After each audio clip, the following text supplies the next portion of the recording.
technology is being developed for various applications such as textiles or plastics. Unfortunately, businesses are also changing. Companies are opting for a greener world. IKEA is a good example of such a large company, and we now have a direct line with material and innovation and development leader Mr. Puneet Trehan, who is joining us from IKEA's headquarters in Sweden. Hello, Mr. Trehan. Thank you for taking the time to talk with us. Sustainable entrepreneurship, that's quite a topic at IKEA's. Can you tell us what IKEA does about circular and recyclable production? From an IKEA point of view, sustainability, which is a part of our circular direction, is nothing new. We have been working on sustainability for many years.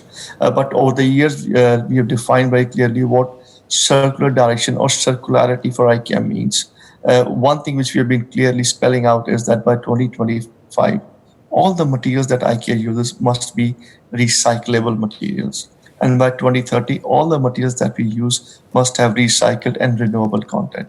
That's purely from a material point of view.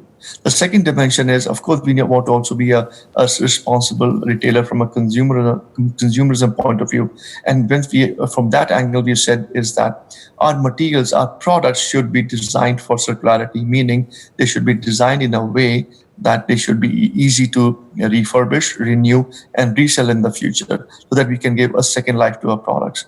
That's what we mean by circular direction.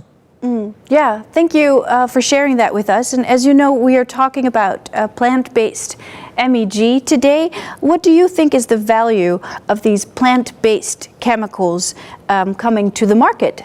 Well, as I just mentioned, a part of our circular direction is about renewable materials, and plant-based or biomaterials have a very significant role to play when it comes to our direction going forward.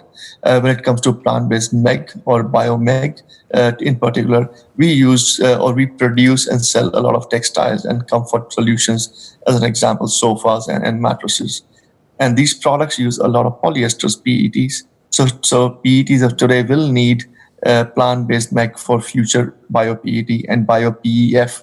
So this is a very key component when it comes to IKEA's future direction, when it comes to products like textiles and comfort solutions. I really love your wallpaper, by the way. And can this be a solution for IKEA? Absolutely. I would say this is one of the many solutions that IKEA is looking at.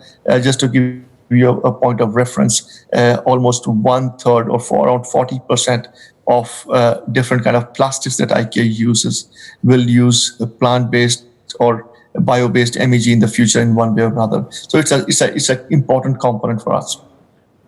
That's very good to hear, Mr. Trehan. Thank you so much for taking the time to talk with us.